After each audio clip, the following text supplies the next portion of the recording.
This is M.R. Rangaswamy, the founder of Indiaspora. And now I just want to introduce our keynote this morning. And Romesh Wadhwani has been a dear friend. I think we've known each other over 30 years, not to date ourselves, but Romesh is one of these unique individuals who has been successful at anything he does. Whether he's an entrepreneur, he's been one of the most successful software entrepreneurs.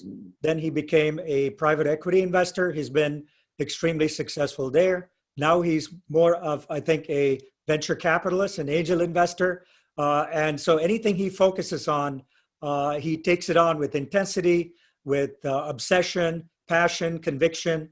And so really the other area that I think Romesh has been really doing an amazing job is in the area of philanthropy.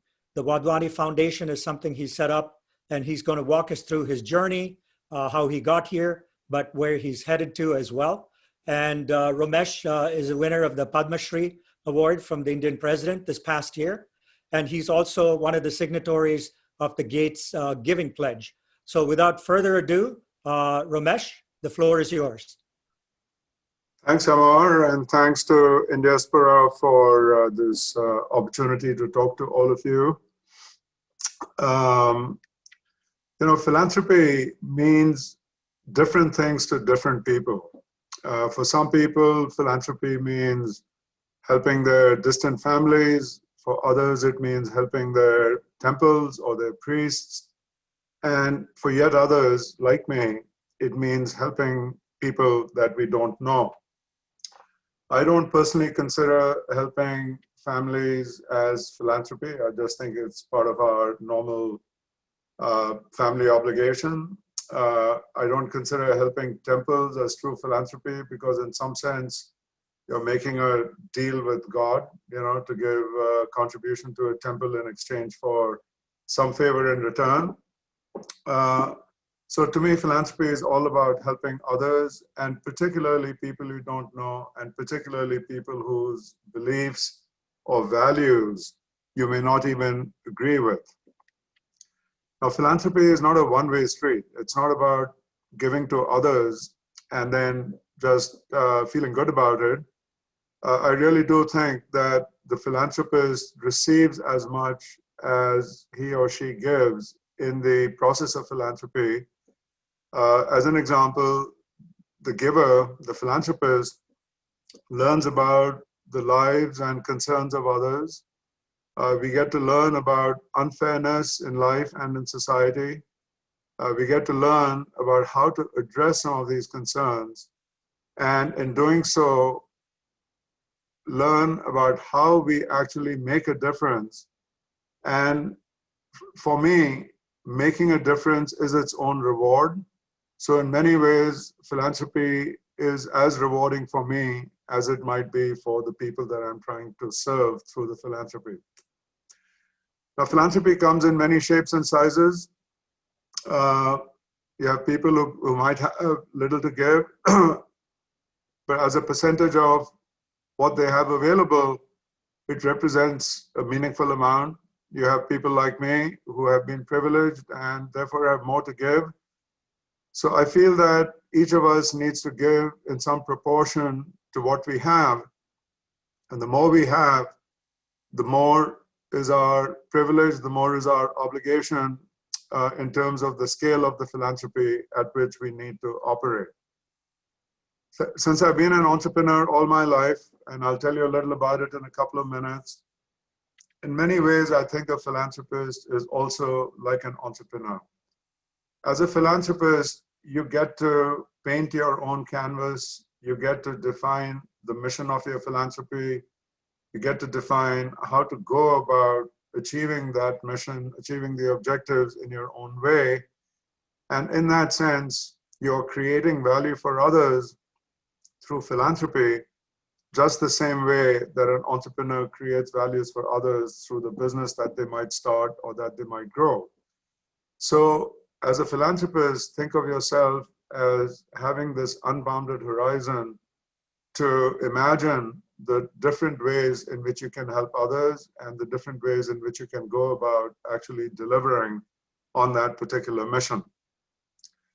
Now, to tell you a little about my own journey, my journey began as an entrepreneur. I came to the United States from India in 1969, went to Carnegie Mellon University, got my master's and PhD, and started my first company straight out of college. So it's fair to say that I've never actually worked for anybody else.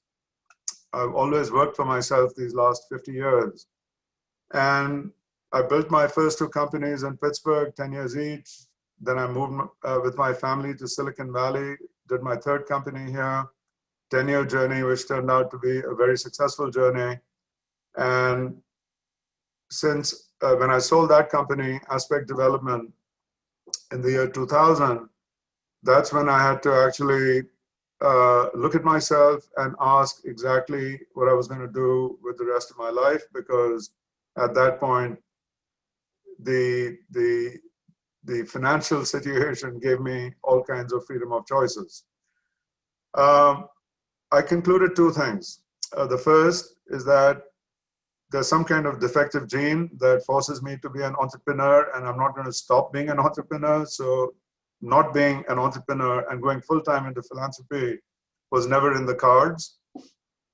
But on the other hand, I also felt that it was time for me to really serve others through philanthropy and not just pursue my entrepreneurial journey with just that single-minded focus that I had done before. So in 2001, I started two organizations at the same time. I started Symphony Technology Group as my platform for building a group of companies using a private equity model, but really these are companies that I wanted to engage with personally, drive innovation, drive value creation, use imagination, use technology, use talent to really serve an entrepreneurial purpose. But in parallel with that, I started the Wadhwani Foundation with the idea that over time, I would give away 80% or more of my net worth in pursuit of philanthropy that is beneficial to others, but also intellectually, emotionally, and just as a member of the human race, rewarding to me personally too. So that led to two parallel journeys over the last 20 or so years. On the Symphony Technology Group side, I have built a total of 33 companies, and fortunately, virtually all of them have turned out to be successful. And in parallel with that, I have been building the Wadhwani Foundation.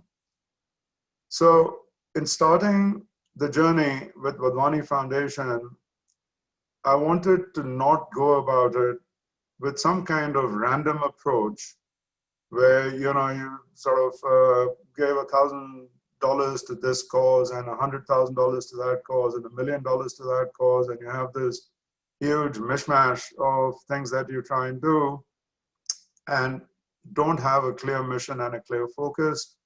I'm sure that for some people, that kind of philanthropy is absolutely appropriate and works, but not for me, because I tend to be a very focused individual.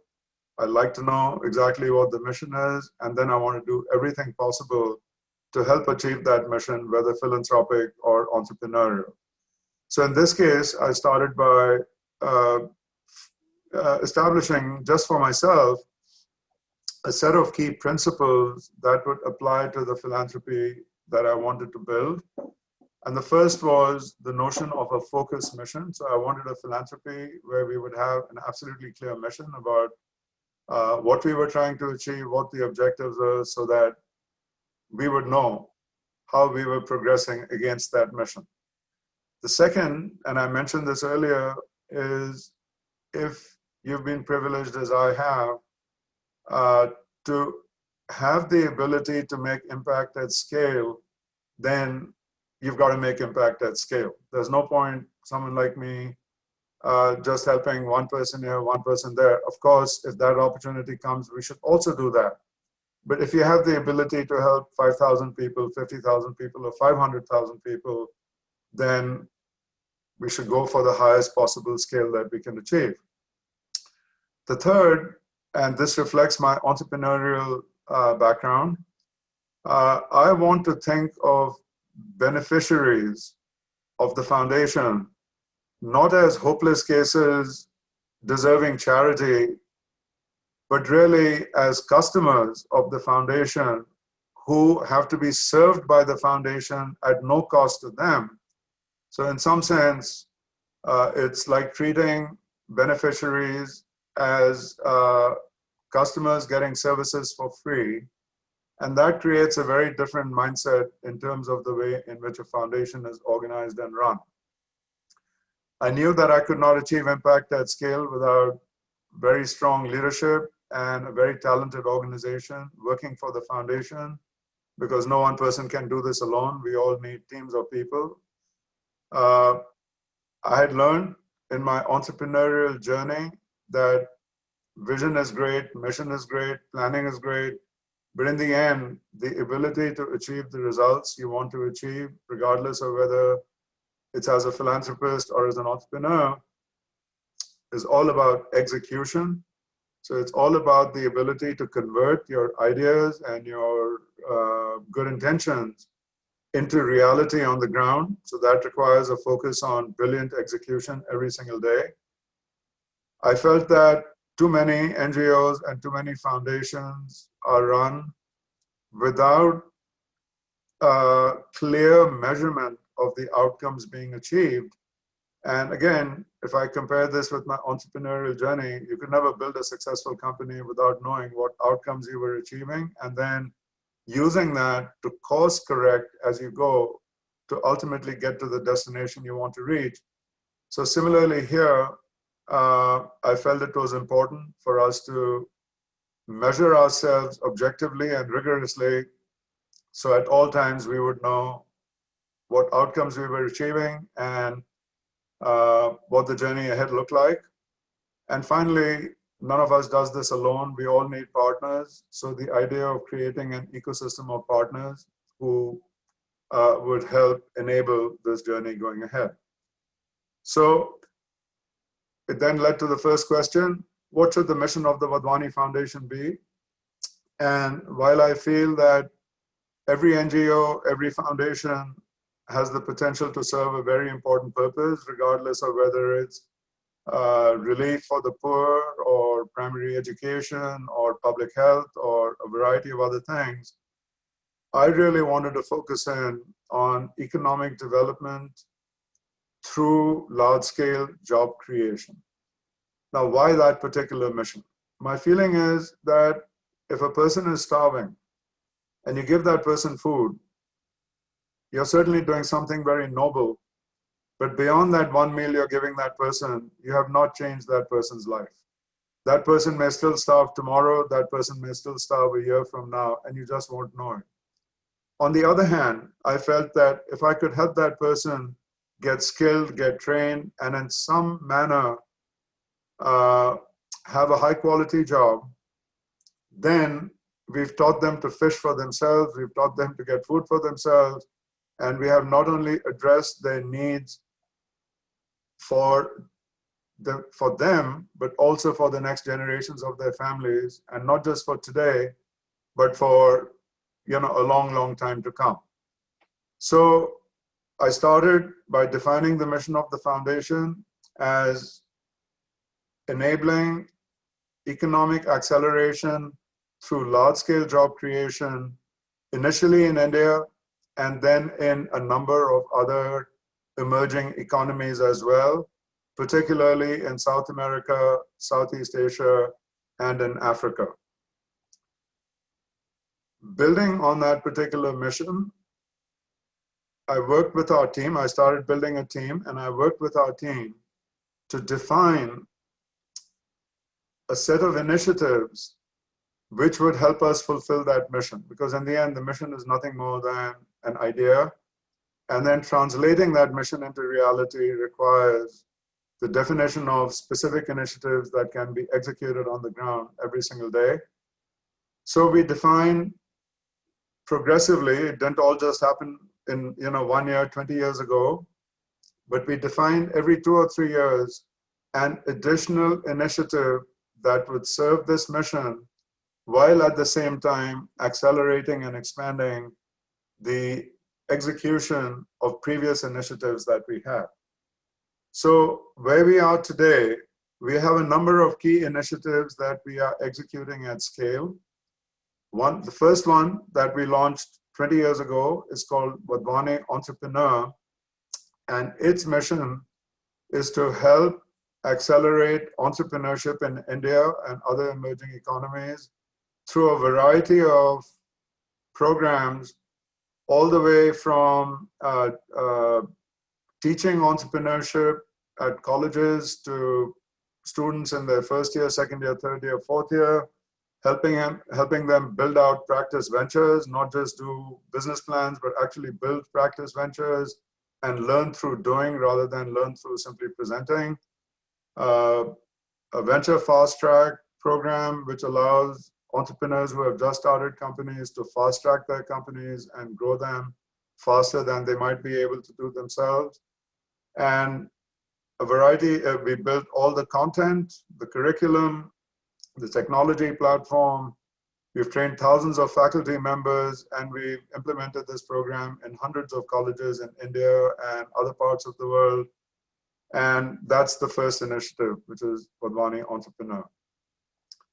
Second initiative that we launched was Wadhwani Opportunity, and opportunity is about skilling, and it's about accelerating the skilling of high school kids and college kids who would have their opportunities for employment enhanced by getting not just vocational training that's very traditional and given by vocational training institutes, but also the soft skills that they need, some supervisory skills, some ability to self-direct, communication skills, better command of English, the ability to manage conflicts, the ability to use basic digital technology and tools. We packaged all this in the form of an employability skills program, which is now running at scale across thousands of vocational training institutes and hundreds of thousands of students every year. The third program that we launched was is Vadhani Advantage. And the mission of Vadhani Advantage is to accelerate the growth of small and medium-sized businesses because of two beliefs that I have. One belief is that small businesses are really the fundamental core of an economy. And if you can make them strong, if you can make them grow, then the whole economy grows and lots of jobs get created for everyone.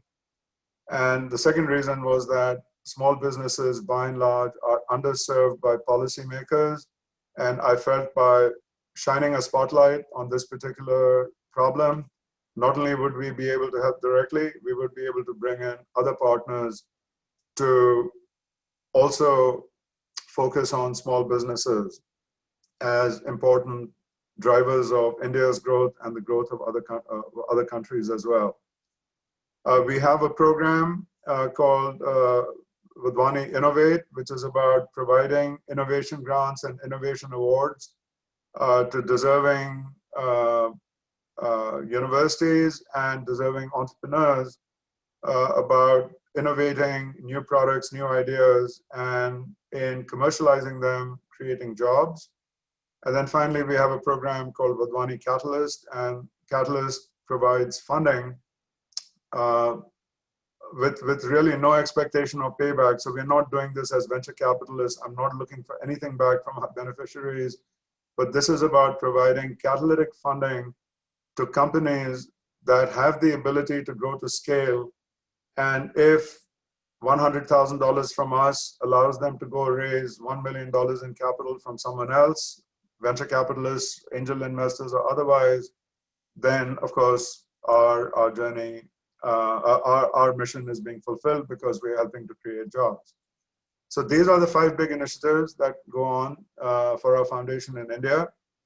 About 4 years ago, we started expanding the foundation outside India.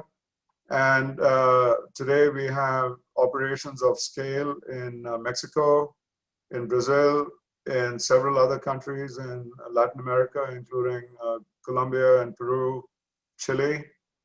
We have operations now in Indonesia, Malaysia, Philippines, Bangladesh, in Southeast Asia.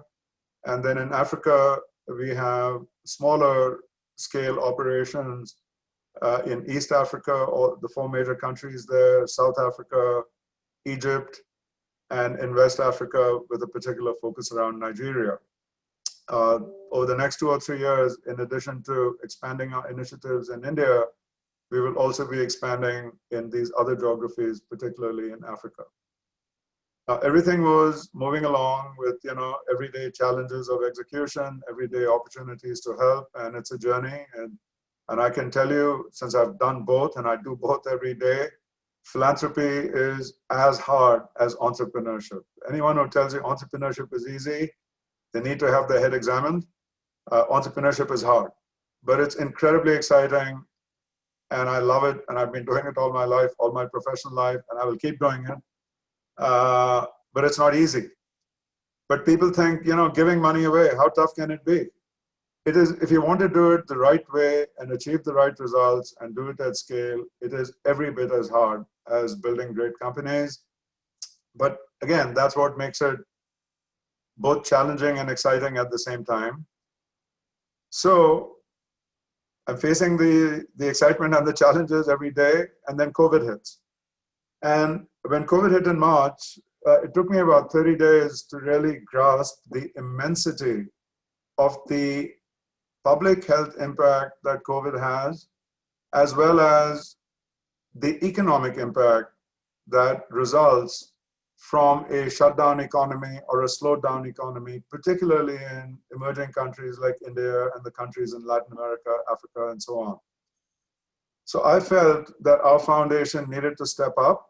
And even though we were working on a number of these initiatives, that we needed to go beyond that in a way that was specific to the needs created by COVID. And it took us about 60 days to do all the necessary planning and everything else.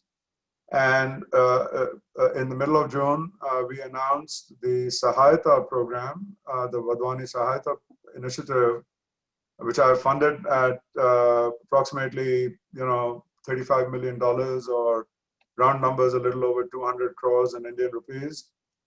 And the Sahayata program itself has several different, the Sahayata initiative has several different programs within it.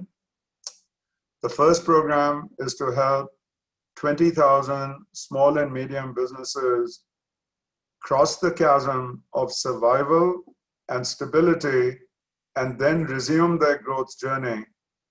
And in conjunction with the actual program that we have built, which is a very large-scale program, it also we were also able to work with key ministries in the government, particularly the Ministry of Small and Medium Enterprise, to help shape policies that led to very large credit programs being available for these small and medium enterprises.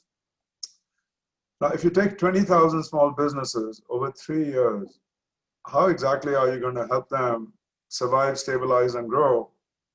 And there is no shortcut. They need hand-holding, they need consulting, and they don't have the money to pay for it.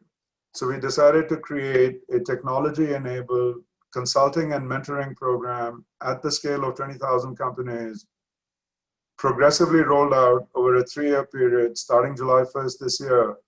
And that journey is in progress right now. To do that, we needed a team in India of about 200 small business consultants, a team in Mexico of about 200 small business consultants, a team in Brazil of 50, etc. We needed to create an academy through which we could train consultants to have a common standardized approach to doing discovery as to what kinds of problems need to be addressed, to create solution kits on how those problems would be addressed, to create a technology platform, create content. And all this had to happen at lightning speed because COVID's not waiting for any of us. that journey is in motion. In the last 90 days, we have doubled our internal consulting capacity for small business. We have brought in several hundred seconded consultants at subsidized rates from the leading consulting firms, KPMG, Deloitte, Ernst & Young, in all these different countries.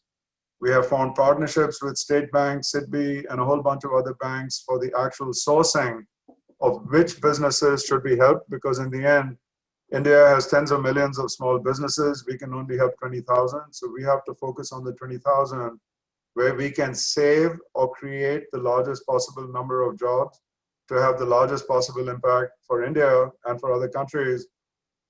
So all this is going on in real time as we speak. We are 90 days into a 3-year journey, and maybe the journey continues beyond 3 years as well. Second big program in the Sahayata initiative was to skill ASHA workers and Anganwadi workers on how to treat COVID patients and how to look after their own safety. The plan is to help 500,000 to 1 million Anganwadi workers get skilled in this way. That journey is progressing rapidly using channels, YouTube, WhatsApp, as well as our own portal and a variety of government portals. We have a catalyst program to actually provide direct funding to certain kinds of small companies. We have a funding program to help manufacturers of medical supplies and equipment scale up so that they can serve the public health needs and particularly the needs that we have in India. So that's how the Wadhwani Foundation has grown and evolved, and how in particular we've also set up these initiatives around the crisis that was triggered by COVID. So I'd like to end by just making a couple of observations. Many of you are already philanthropists and you're helping in your own ways. And to all of you who are philanthropists today, I applaud you. I know the journey you're going through. I know how tough a journey it is. I'm going through that same journey myself. I'm living it. I'm learning every day. So I applaud you. For others on this call who are not yet philanthropists but are thinking of potentially doing something in philanthropy, I encourage you. I can tell you one thing. I've been an entrepreneur. I continue to be an entrepreneur. I'm building a new group called Symphony AI Group. I've built 7 companies so far in that group just in the last 3 years. Hopefully that journey will expand over the next few years. Being an entrepreneur, being a philanthropist, while I spend 80% of my time as an entrepreneur and 20% of my time as a philanthropist, I get 80% of my emotional satisfaction from my philanthropy and 20% of my emotional satisfaction from my entrepreneurship. In many ways, entrepreneurship is simply a way for me to move funds from building successful businesses to building the scale of the philanthropy. So for those of you who are going to be philanthropists, I encourage you, and I'd like to end by saying being a philanthropist is a great journey. Go for it. Go for it at the maximum scale you are capable of. Stretch, lean forward, go for it. You'll see what a difference it makes, not just to the givers, but to you personally. Thanks. Thank you, Romesh, and thank you for being an Indiaspora Founder Circle member and supporting us as well. We do have some questions coming up. If people want to raise their hand on Zoom, we'll announce you and you can ask a question. But I have a question for you, Romesh. If you want to become a philanthropist, what would you urge? Or how should you go about doing it? Just for a novice and someone on this call or otherwise, what kind of short-term things should they do to even get into this game?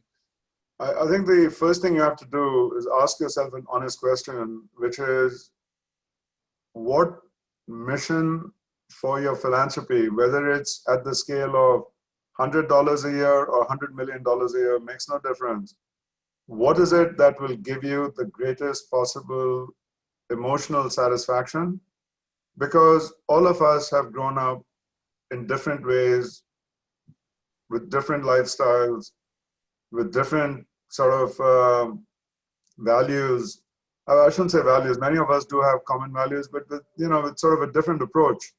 And you should do that which is going to give you joy in the philanthropy, rather than treating philanthropy as an obligation that you're going to do only because other people are telling you to do it, or your conscience is telling you to do it, but you're not going to enjoy it. So connect your passion to an area where your help will actually make a difference. I mean, if I take a stupid example, and please forgive me for saying this, if you give an extra $100 to some already rich temple in South India, is that really going to make a difference? It may make you feel good, but it's not necessarily going to make a big difference to anybody. So my advice is connect the dots between your passion and a purpose which will actually produce some kind of incremental new value for someone who you're helping. And that's the first thing. I think the second thing is decide the scale at which you want to work. And as I said, $100 is fine. $100 million is also fine. Anything in between is fine. And then the third is decide the approach that you want to take. Now, you can take a variety of approaches to philanthropy, right? Everyone doesn't have to go out and build a large team like I've done, because everyone doesn't have to work at that scale. Everyone doesn't have to have that same precision of mission. You might choose to give your money to an existing NGO. That's a great thing to do. You might choose to spread it across a whole bunch of NGOs representing different causes that you believe in and that can make a difference. That's great. You may choose to set up your own small team. It could be a volunteer team. It could be a part-time team. It could be a full-time team. But you have to have that clarity going in. And then once you have it, it's simply, once you have answered these three questions, then it's simply a question of just going about and doing it day by day. Thanks, Romesh. We have a question from Prashant Kotari. Prashant, I guess we can unmute you and you can ask your question. Prashant? Yeah. Sorry, unmute yourself, please. Same thing. So it's working in reverse. I'm unmuting, somebody's unmuting that, and it's tending to reverse. Anyway, so my question is, I think for Romesh as well as for actually the others on the group, thing is, I've started doing some modest amounts of philanthropy for my success, but I come from a community of Gujarati Jains, and there's actually a pretty large amount of philanthropy and charitable work that my family and extended members of my community does, but a lot of it goes into temples and religious activities. So part of my mission now over the next few years is try and sort of convince some of my family members and others to, sort of instead of just religion, to maybe other causes, as Romesh said, which might have a higher ROI. So the question is, are there any studies or anything else concrete out there that I could use to make, sort of a persuasive case? And I'm going out to say, like, almost like I would almost do a roadshow to the various, Jain philanthropies that I know, and saying, hey, listen, these are the ROIs from various things to be investing in. This is where we should be actually donating our money. Does anybody know of anything like along what I'm talking about? Any studies or documentation or research done on this area? I would give you my answer, and then I'm sure other people on this call have their own answers. My first answer would be, I do not believe you should need a study. You're a smart person, you're a very successful person. You see successful NGOs around you. You have many examples of successful foundations. By the way, I'm in no way saying this to brag about the Wadhwani Foundation, because I'm not. But hey, the Wadhwani Foundation is doing exactly what you just said. There's huge impact at scale. It's not to temples. It's not to family members. It's people we don't know. In many cases, it's to communities where my value system may not be the same as their value system. That does not stop me in the slightest from wanting to help them, because that's the nature of philanthropy. So I would say the best place to start is not through studies, but by you exercising your own talent to make the case to your own family members. And to the extent you need examples of success, they're all around you. There's the Premji Foundation, there are various foundations in the US. There's the work that I see Gunita there, there's the work Gunita does, there's the work Pratham does, there's the work Magic Boss does. There's so many successful foundations making impact at scale. That's the way to make the case. But you should not have to depend on some kind of study. Because if it takes a study to make the case to them, something is fundamentally wrong. Thanks, Romesh. Want to move on to Debotam Bose. Debotam? Hi, MR. Thank you so much. Go ahead. Really enjoyed all the interaction.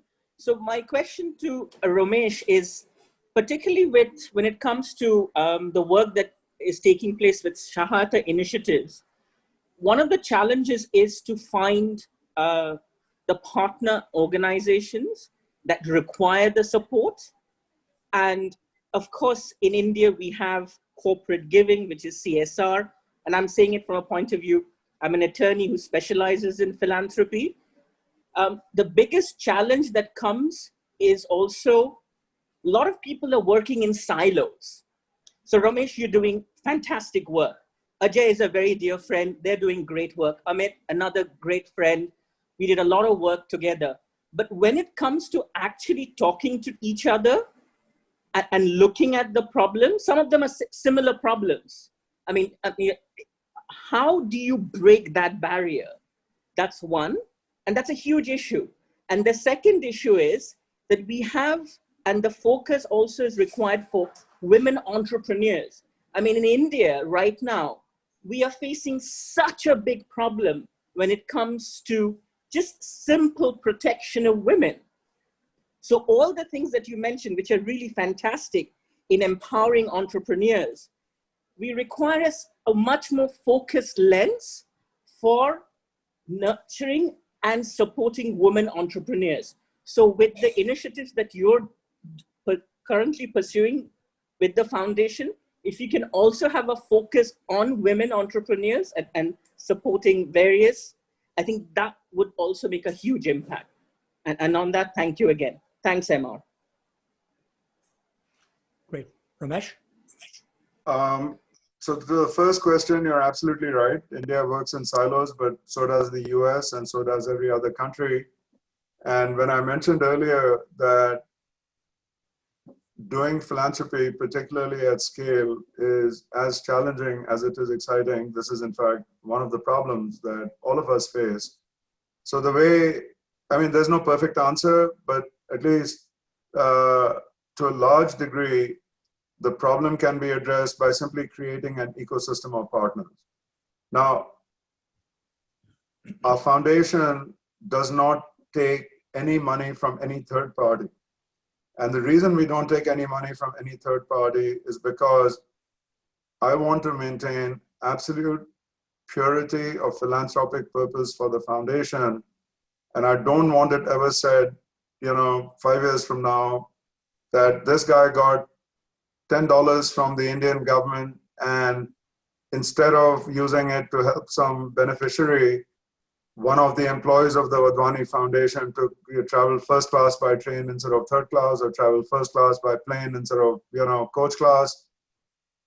All kinds of crap happens, and to me, the reputation of the foundation is a key enabler of our success, and therefore I have decided not to take anyone else's money. However, we strongly encourage partners, including the Indian government and its various agencies and ministries, state governments, foundations like the Gates Foundation or the Ford Foundation or others, to co-invest in the same initiatives that we are working in, side by side. They pay their money directly to the consultants or the beneficiaries or whoever it is that we are jointly funding, but they don't pay it to the Wadhwani Foundation.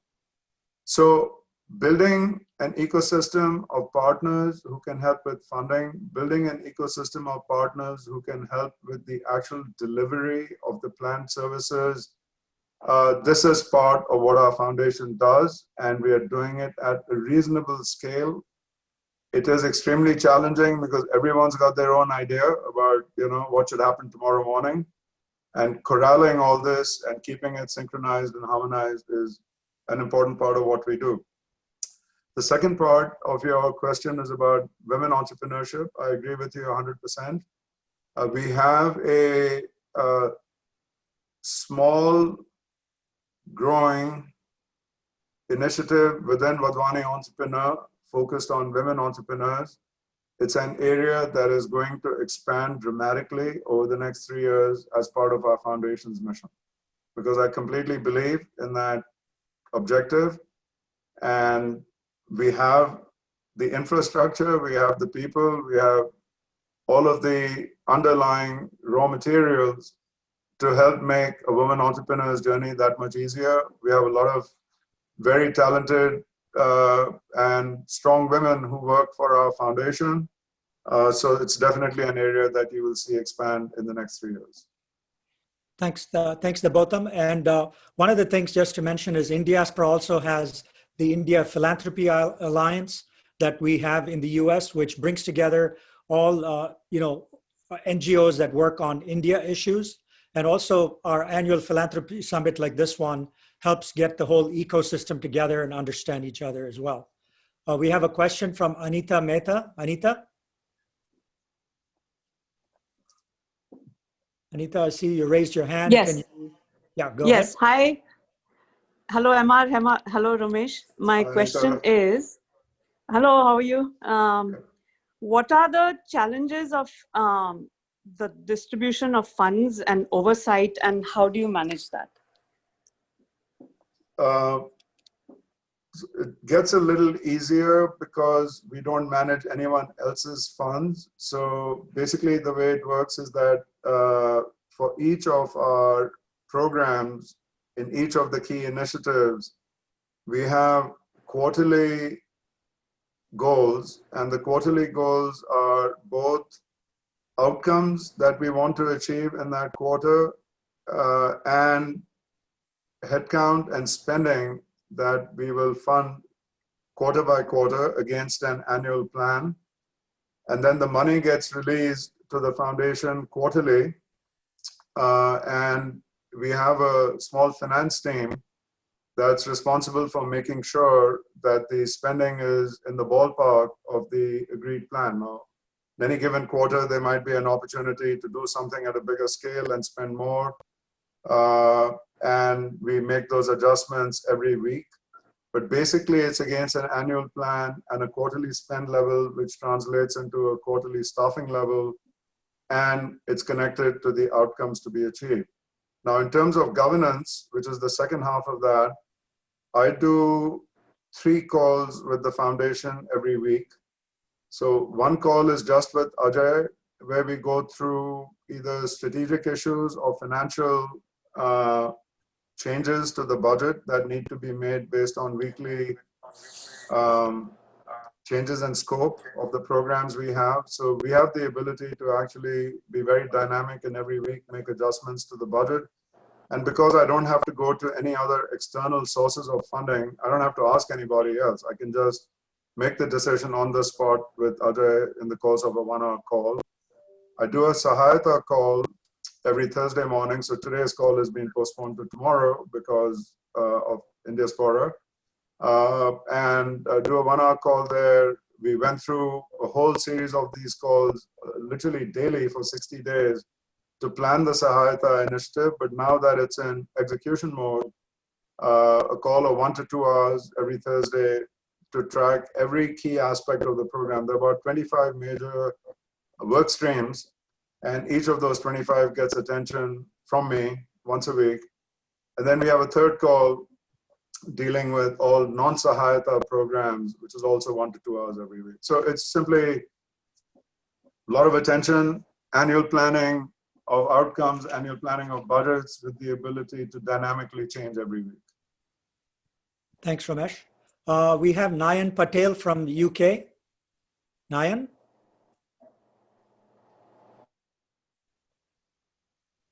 Hello, thank you, Amar, and thank you, Romesh, for sharing an insight into your journey of philanthropy.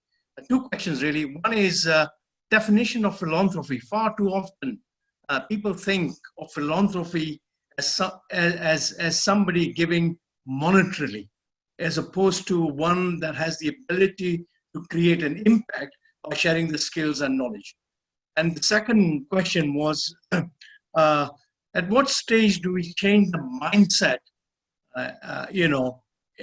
of people into giving? And my thinking is that youth in particular, we need to change the mindset of the youth at an early stage into giving rather than when they become successful. So those are the two questions I have. Thank you. So to your first question, you are right that it isn't just about giving money. I have two foundations. I have a Wadhwani Charitable Foundation, which is for the purpose of giving grants. And I have a Wadhwani Operating Foundation, which has the purpose of delivering services to the beneficiaries. So if you remember what I said about the Sahayata initiative, if you look at the 200 crores, approximately 75% of that is going into funding the programs that provide the consulting, the technology, the content, the training, the skilling that these small business owners or Anganwadi workers or ASHA workers need. And that's being delivered through a large number of people that are either employed by the foundation as employees or as consultants or as contractors. At the same time, there's 25% where we are actually giving grants to companies to help them accelerate their capacity for producing masks or producing ventilators or producing other kinds of medical supplies and equipment. We are giving grants to companies that can create large numbers of jobs. So it's a combination. I would say round numbers, it's 75%, at least for our foundation, it's 75% in actual services of high value, high impact, and 25% straight cash based on an evaluation of that beneficiary's plan and expected outcomes and so on. What was the second question again? The second question was, at what stage do we change the mindset of people into giving, and youth in particular? Otherwise what happens is that people become successful in their adult life, and that's when they start their philanthropy. And my thinking is that the art of giving should be starting at a very early age. So therefore we need to create this mindset at an early stage. I agree with that also. And we are trying, there's a fine balance. At an early stage, it depends on what early means, right? If early is high school or college, that's probably too early because they are worried about simply positioning themselves in life. In some cases, just to get a job. In other cases, to get a career that goes beyond simply having a job. But certainly by the time you become a professional or you are a small business entrepreneur or a small business owner, that is definitely the right time for you to start thinking about philanthropy, even if your initial ability, philanthropic ability, is very small. Because once you get started on that journey, as I said, even if it's only $100, your mindset changes. And when I'm in India, I'm quite disappointed with the behavior of many of India's biggest industrialists who do give money to their families. They give huge amounts of money to temples, but they do absolutely nothing for anybody else. And to me, that is not philanthropy, right? If you're running a large Indian group and you want it to grow bigger, and you're going to go to a temple and pray for success, or pray for the marriage of your daughter, or pray for a grandson or a granddaughter, that's deal making. That is not philanthropy. You want to do philanthropy, give to people beyond your temples and beyond your family. If you do that, you have my respect. If you don't do that, at least as a philanthropist, you do not have my respect. Thank you so much, Romesh. I think we could go on for a next hour, but I think we have to kind of close our program. So once again, Romesh, thank you so much. You've been a true inspiration to me personally, but also I think to the greater community. So thank you.